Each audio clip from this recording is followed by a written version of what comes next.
Ice, one of nature's most formidable barriers. In the channels and shipping routes of the world, it can bring transportation to a dead stop. This is the adversary of the icebreaker. Specially designed ships with reinforced hulls and massive power to shatter winter's frozen domain. Wherever ice gets in the way of maritime commerce or scientific research, icebreaking ships are called on to open the way. They do this by grooming channels, creating lanes through which ships follow. Other times they get up close and personal by winching the bow of a beset vessel into a specially designed padded notch and using the power of both ships to force through the frozen hardpack.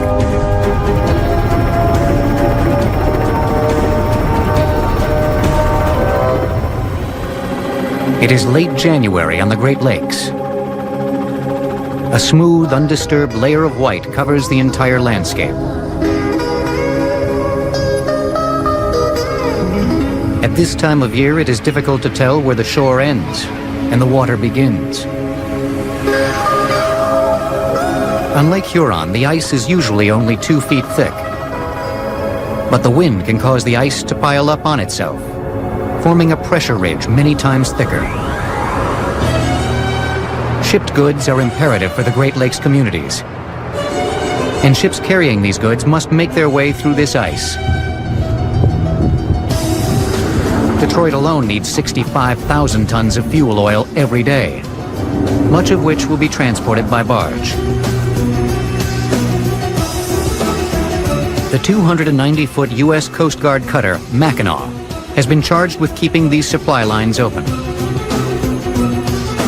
With her reinforced hull, spoon-shaped bow, and mighty 10,000 horsepower diesel-electric engines, the Mackinac has been designed for one purpose: icebreaking. The U.S. Coast Guard cutter Mackinac is a unique, one-of-a-kind icebreaker. It was built in 1944 during the war, and it was built in a response to essentially help move the iron ore that was needed to do the ship construction for the war effort. As the oldest icebreaker on the Great Lakes, her tenure has made her one of the most famous ships in these waters.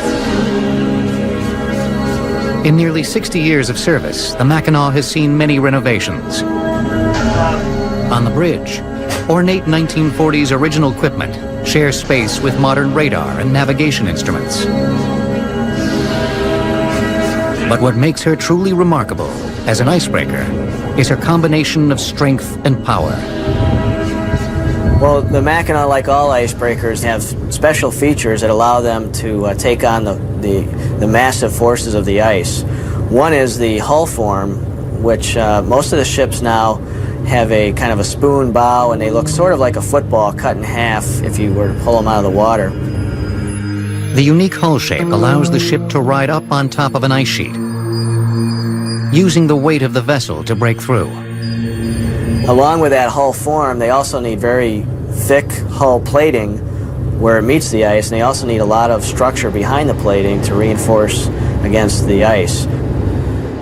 An intricate array of steel girders form the ribs of the Mackinac. Placed 16 inches apart, they support and reinforce the 2-inch steel hull plating, which is nearly twice the thickness of normal ships. The additional strength comes with a price. The Mackinac displaces over 5,000 tons fully loaded. Moving a ship this size through the ice requires an enormous amount of power.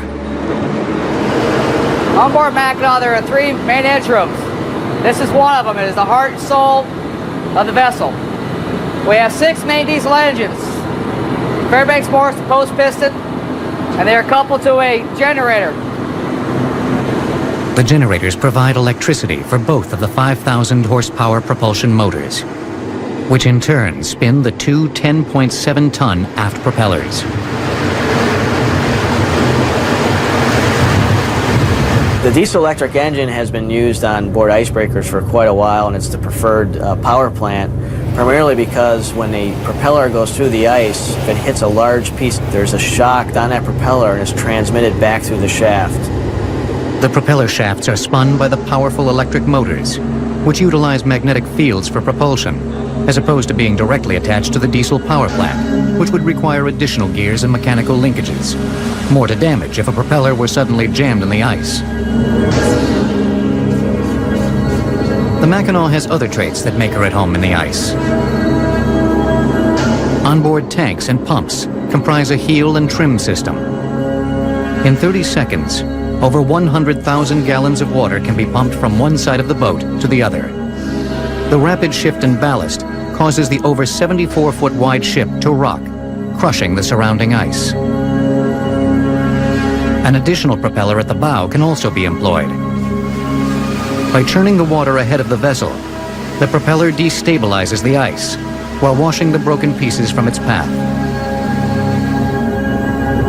But the years of icebreaking have taken their toll, and the mighty Mackinac is beginning to show her age. Because of her age, it's costing a lot of money to keep the Mackinac operational, and it also takes a lot of people on board to do the maintenance. Plans right now are to replace this ship with a new icebreaker that'll be multi-mission in nature. But until a replacement is built, the Mackinac remains on patrol. As long as there is ice in the water, there is plenty of work to be done. Up to 60 merchant ships navigate the frozen waters of the Great Lakes, and the Mackinac cannot protect them all. 10 additional icebreakers share the duty: 2 Canadian vessels, 3 buoy tenders, and 5 Bay-class icebreaking tugs work as a team to keep all the Great Lakes open to shipping. The U.S. Coast Guard also looks to the skies for help, because when breaking ice, a straight line is not always the best route. The H-65 Dolphin helicopters lift ice advisors from the ships. Once aloft, they relay course information back to the captains. When you're on the bridge of the cutter, you can only see so far. Being able to climb to 1,000 or 2,000 feet, we can give them a better idea where they should go to hit the open water. That would be a much less arduous task than breaking through all the hard stuff. They are our eyes in the sky. If we're working in a lake environment such as this, we could be working a mile or 2 miles away from a great open water lead and not know it.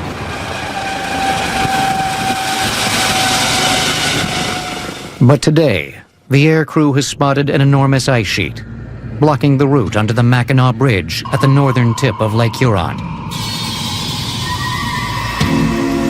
The ice-breaking tug Katmai Bay has been called on to clear the potentially dangerous flow. If the ship was traveling through that area and happened to get stuck, it is possible that that sheet could break loose and start carrying the ship with it anywhere it goes. If the ship is stuck, it's at the mercy of nature, and the wind's blowing it. It could blow it onto a shoal or into some other hazard of navigation. The Bay-class tugs are the most technologically sophisticated icebreakers on the Great Lakes. But for this task, brute force and an experienced crew are all that is necessary.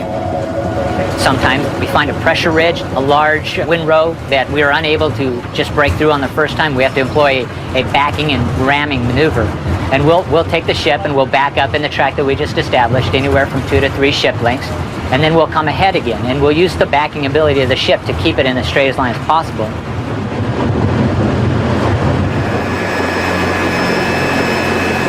Backing up in the ice can pose a problem for normal non-icebreaking ships. If a fragment were to jam the rudder, the ship would turn out of control. Icebreakers like the Katmai Bay have rudders which are braced at both the top and bottom. An underwater protrusion called an ice horn shields the rudder and helps the ship break ice when moving backwards. Wind-blown ice, like that found under the Mackinac Bridge, can stack and fold over on itself, creating pressure ridges up to 20 feet thick.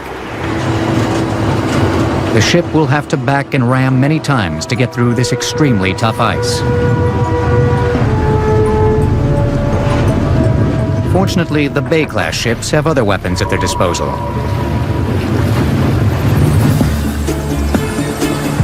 Hull lubrication, or bubbler systems, helps clear the ice from around the ships. Air is expelled through holes below the waterline. The bubbles which are generated force their way up through the ice, causing it to weaken.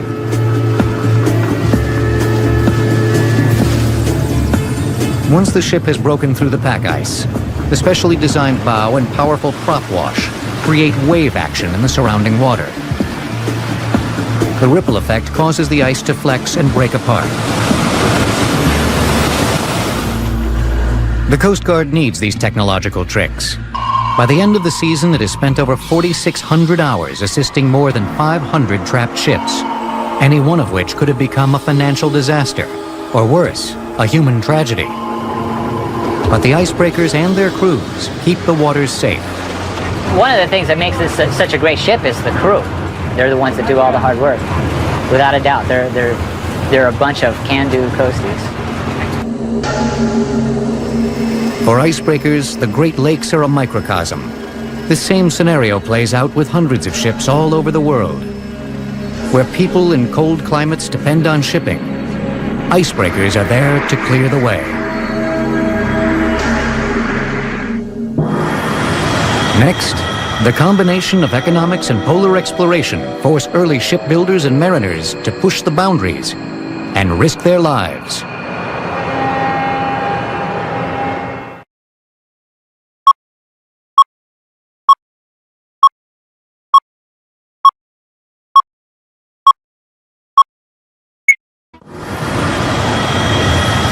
The icebreaker has changed the way ships navigate the waterways of the world. Modern icebreakers can smash through 10-foot thick ice sheets without stopping. But for early wooden, wind-powered ships, the best way to deal with ice was not to be in the water. Prior to icebreakers, the countries that had major ice problems would have to just stop all operations in that area. They would have to move their shipping out of the area just because they would be caught and crushed in the ice. Lightly built wind-powered ships were no match for a frozen waterway.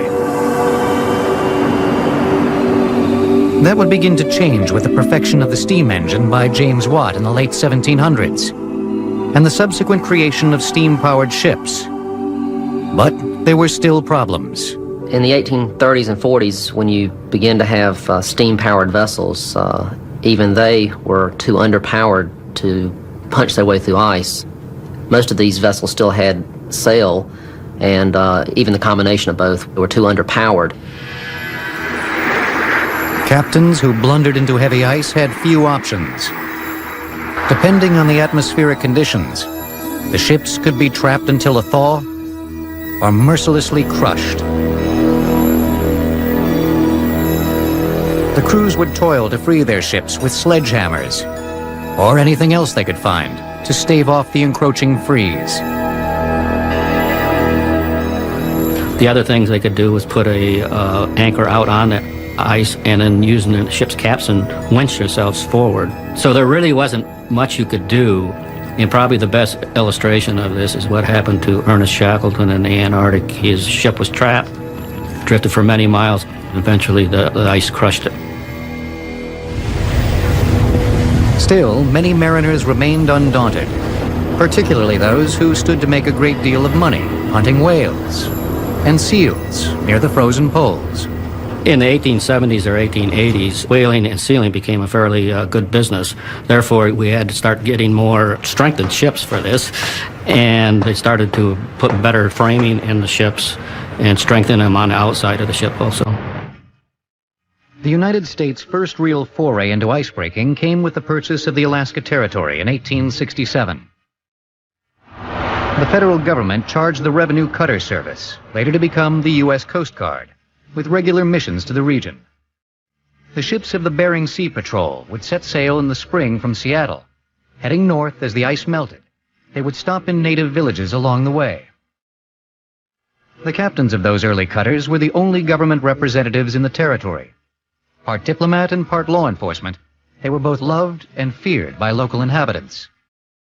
and they had a doctor and a dentist aboard. They would take care of your ills. And also, the captain was usually appointed a federal judge, and he would sit down and hold trials, hanging from the yardarm or whatever, go to the next town.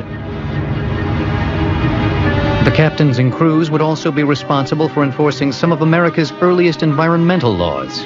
There was a lot of over-harvesting of seals at this point from not only the United States but from other nations, and they would send the cutters up there to help regulate this and protect the seals. One of the cutters in particular was the Rush that was up there. She went up there for a number of years, and the old saying, "Get there to avoid the rush," comes from that. People that were going to do anything illegal had to get there before the rush arrived. Other ships would become renowned for their work in the Alaskan waters. Two of the vessels that the Revenue Cutter Service eventually gets, the Bear and the Thetis, were both built as whalers. And of course, whalers are designed to work in light ice because they can capture whales and kill them. Both of these vessels were built with heavy hulls and were reinforced to work in ice. Known as the Coast Guard's Old Ironsides, the 198-foot Bear was constructed in Dundee, Scotland. Built in 1874, the ship was sold to the U.S. 10 years later and would see decades of service. With her tightly spaced reinforcing beams made of ironwood and metal bow plating, she was far stronger than most ships in the water. Still, she was not an icebreaker. Like the ships before her, at best, the Bear was ice-resistant, having neither the power nor strength to plow through ice. The world would have to wait another 25 years for a ship that strong. In 1899, the first true icebreaker was built. The British ship, Ermac, purchased by the Russian government, boasted engines powerful enough to produce 10,000 horsepower. But better engines were only part of the equation. The next major step for these mighty ships was in hull design. Well, the Kickapoo was a unique vessel. She was built in 1921, and she was altered in 1926. What the Coast Guard did was to increase the length of the vessel and cut back the very bottom part of her bow, which is called the forefoot. And this particular design feature allows her to ride up over the ice and use the weight of the vessel to break the ice. This is a very important advance in icebreaker technology because it is really a design feature that allows the vessel not only to push its way through ice, but actually to break ice. The Northland, commissioned in 1927, replaced the Bear in the waters off Alaska. Despite having sails for emergency use, the Northland incorporated the latest design features, as well as a new power plant, the recently developed diesel engine. The United States was now producing strong and powerful icebreaking ships, but their ability and importance would not be immediately recognized. As is often the case, the technology would have to wait for the world to catch up.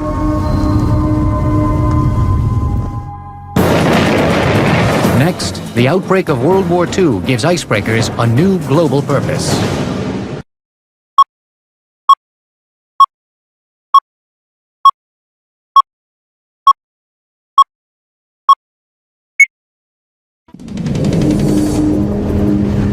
Today, icebreakers from around the world are regular visitors to the frozen poles. The benefits these ships offer to science and commerce are immeasurable, but that has not always been recognized.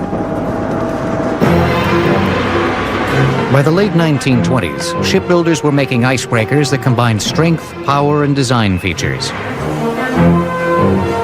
But they were expensive.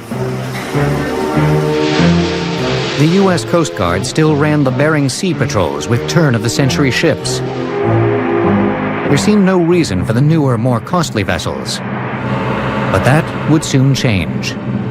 In the 1930s, several things happened that require the Coast Guard to begin icebreaking. The first major thing that happens is that in the Northeast, people start heating their homes with fuel oil. Before this time, they had been heating it with coal, and coal was brought by rail.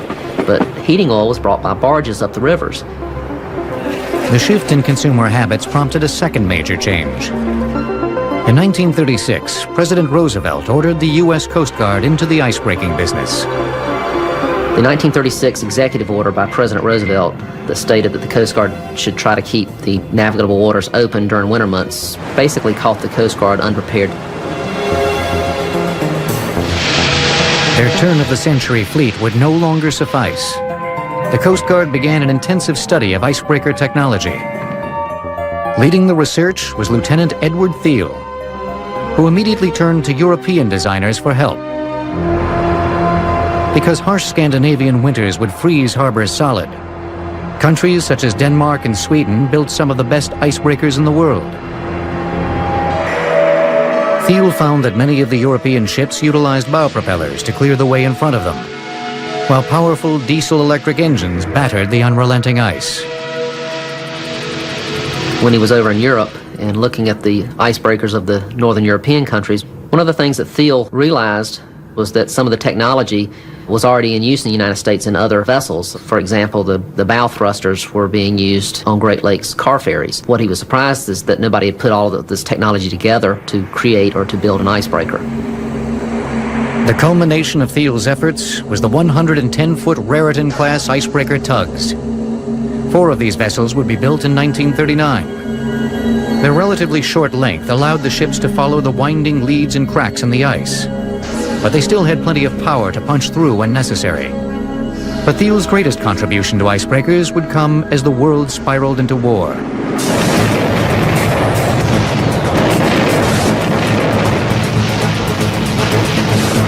With the outbreak of World War II, the icebreaker's reach would become global. A new breed of ship would become vital in the frozen North Atlantic. To remain for long periods of time in ice fields above the polar circle, these ships needed to be both phenomenally strong and large enough to carry the necessary supplies. The 269-foot Wind-class icebreakers were contracted in November of 1941. Some of the world's first true polar icebreakers, the ships were strengthened by their close spacing of internal frames and carefully designed trusses.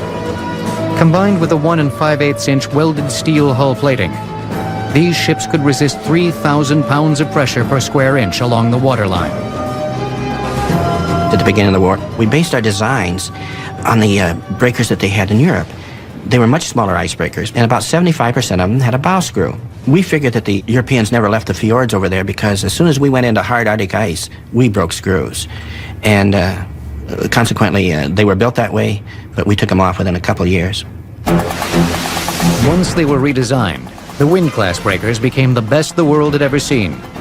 So good that none fought for the U.S. The North Wind, the South Wind, and the West Wind were loaned to the Russians for the duration of the war to help keep their ports open, which were very important for supplying the Russian war machine. But there were other fronts. With its best icebreaking ship serving in Russian waters, the United States called on the breakers of the Bering Sea Patrol to help in the strategically important waters of the North Atlantic. These ships, as well as others, would form the Greenland Patrol.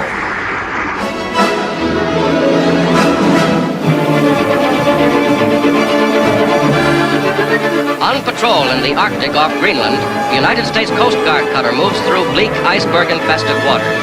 She is one of 4 cutters on a 2-month mission to smash German fortified radio bases on the remote Greenland coasts. One of the most important fronts during World War II for the United States was the Greenland theater of operations. Many people don't realize how important that was. Greenland was being used by the Germans to predict the weather over the European theater. They were sending weather teams there to send out the weather reports. The other strategic need for Greenland was the cryolite mines. Now, cryolite is a very important mineral that is used in the production of aluminum. Throughout the war, the ships and crews of the Greenland Patrol would attack and destroy German fortifications, thwarting their enemies' best efforts to acquire vital information and resources. At the end of the war, it seemed the ships, like the sailors who manned them, would return to the peacetime business of clearing shipping lanes. But that was not to be. Next, new global tensions leave the battle-tested American icebreakers in the coldest part of the Cold War, while the Soviet Union unleashes the power of the atom to build the strongest icebreakers the world has ever seen.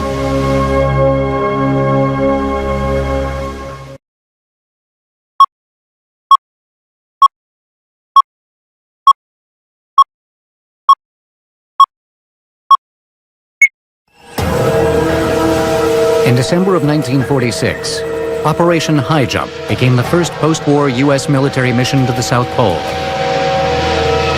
Commanded by Admiral Richard E. Byrd, 12 ships, including the U.S. Coast Guard's North Wind and the Navy icebreaker Burton Island, were to make way to Antarctica.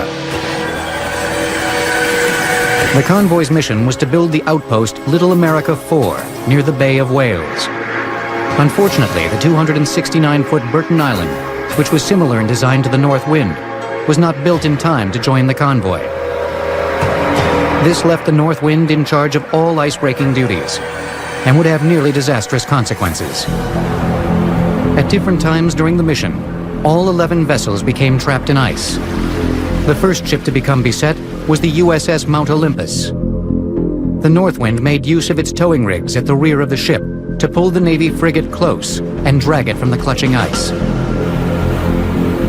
Another ship in the convoy, the USS Yancey, had her 3/4-inch thick steel hull pierced by a wind-blown ice mass.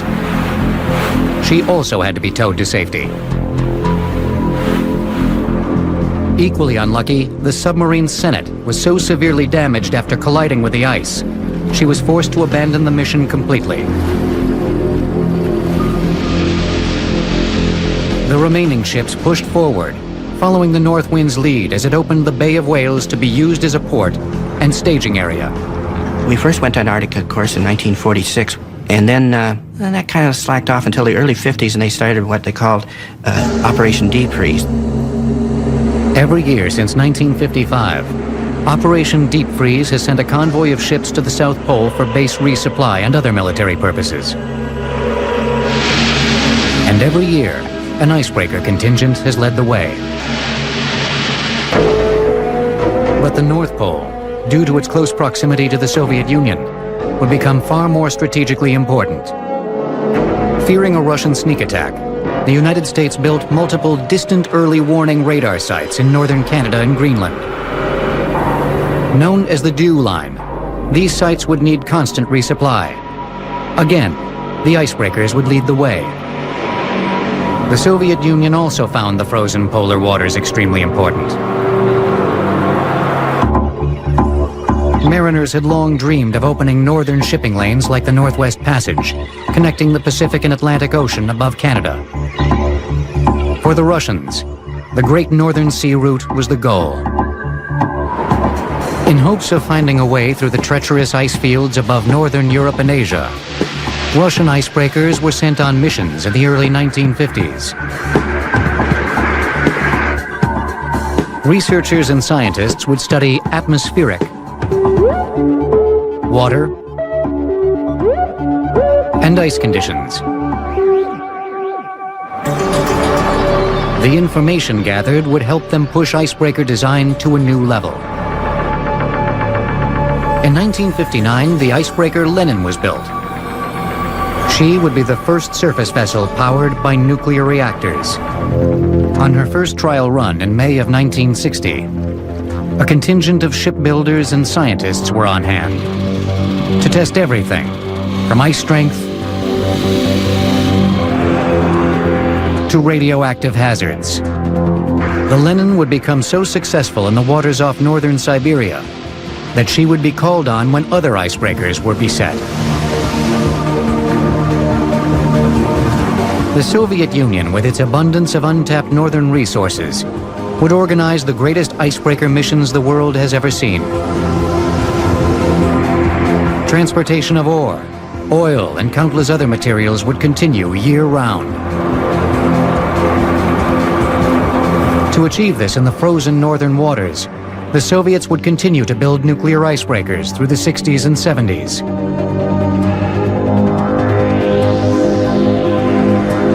They would become the fastest and strongest icebreakers of all time, able to force through 8 feet of ice at 10 knots per hour.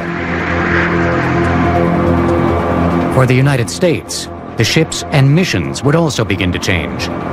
In the late 1960s, the Coast Guard took over several Navy icebreakers, and we became the sole operators of U.S. polar icebreakers. The mission began to change as well, particularly in the Arctic, toward meeting the needs of science.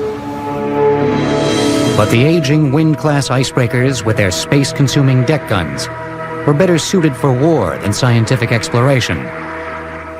In the late 1960s, partially due to the changing mission and partially due to superior Soviet ships, the U.S. began research on a new class of icebreaker, the polar class. The polar class, the Polar Sea and the Polar Star, which were built in the mid-70s, were a substantial performance improvement over the Wind class, predominantly because of the much larger size and much greater horsepower.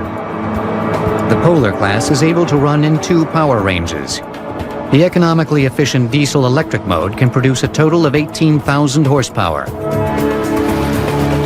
But if necessary, the captain can employ the gas turbines, able to create 75,000 horsepower.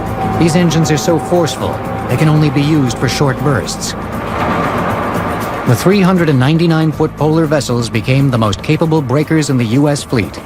By comparison, usually in McMurdo base down in Antarctica, to break through the ice to take the supply ships in, you have 150, maybe 300 miles of ice to break. The old Wind class used to take them 2 to 3 weeks. The last I heard, the record was by the polar class was 17 hours. I mean, when they go to break, they break. Other advancements were also included in the polar ships. Their bows extend far out over the water. This transfers additional weight onto the ice. While at the back of the ship, the propellers were built so their pitch could be controlled. What the controllable pitch propellers allows you to do is to continually rotate the shaft in the same direction and yet change your thrust from a head thrust to an astern thrust by changing the pitch on the propeller blades. This advantage allows the ship to change direction without first stopping, then reversing the engines. But even the new ships had room for improvements. Having been designed as both science ships and military supply vessels, sacrifices have been made to accommodate both roles. The Coast Guard realized that the ships had some shortcomings with regard to laboratory space and over-the-side equipment such as oceanographic winches. So in the 80s, we designed a number of very significant ship alterations to the polar class, which added a much more robust scientific capability. The end of the Cold War saw an almost complete change in the U.S. icebreaker fleet. They were more than just ships that could break ice. They had become high-latitude research vessels.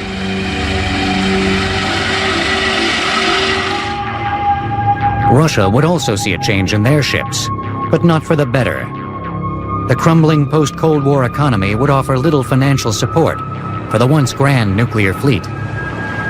Today, a handful of the ships continue to operate, but many questions regarding safety and stability reverberate through the international maritime community. No, it's measuring. It's going up to 1,000 there. That's very dangerous. Of primary concern, the radioactive hearts of these vessels and storage of spent fuel, leaving some to believe the ships are nuclear disasters waiting to happen. Next, the quest for polar science advances as the U.S. Coast Guard unveils the newest icebreaker in its fleet.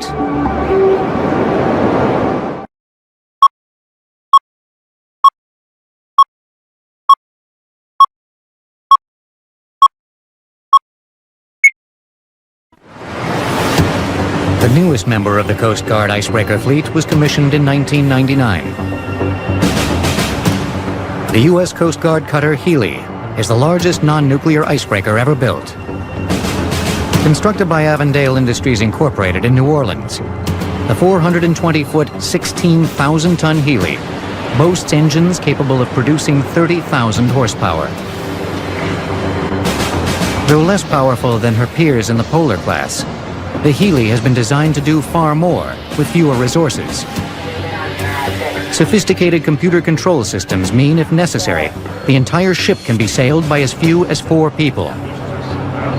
2 on the bridge attending to navigation, and 2 in the engine control center, monitoring and maintaining the enormous power plant and drive systems. But a much larger crew is needed for polar missions. The Healy can accommodate 75 sailors and 50 science specialists. From barbershop to onboard medical center, the Healy must provide for every need during the long months at sea. The Healy also houses some very special passengers. 2 Dolphin H-65 helicopters can be hangared on the mid-deck and used for reconnaissance and transportation.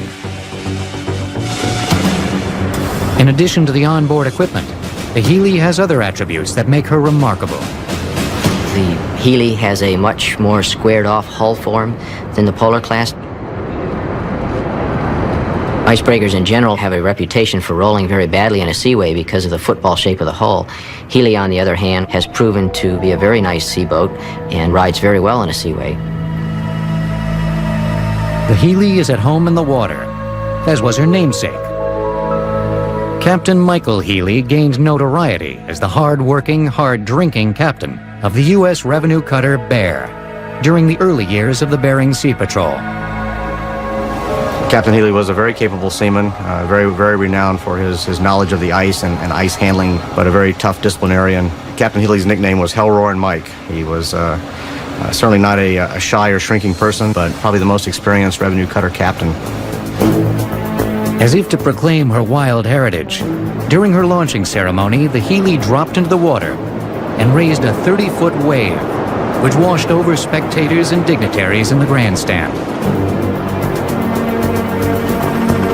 Like the captain she was named after, she seemed a little too eager to leave the comforts of the warm southern waters and head for the frozen polar north.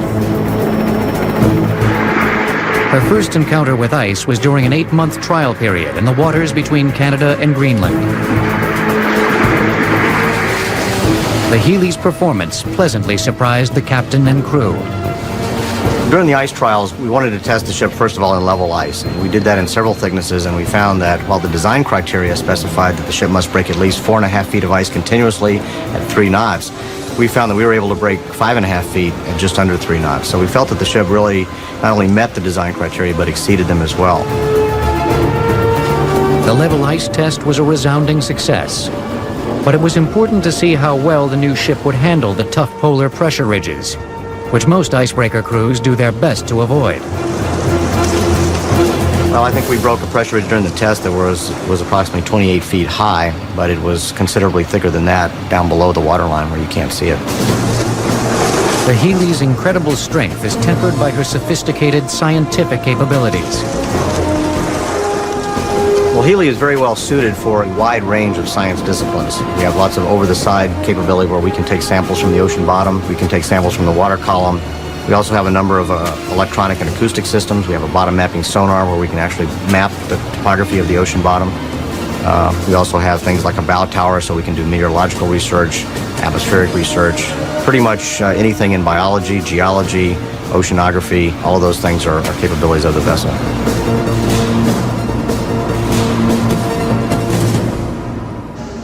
In years past, captains used to look out at the ice in front of their ship and see a barrier that could not be crossed.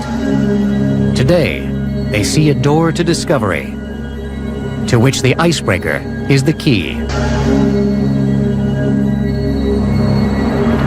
The future of these magnificent ships will involve a complicated marriage between shipbuilders and polar scientists, making icebreakers not only the toughest ships on the water, but also some of the smartest.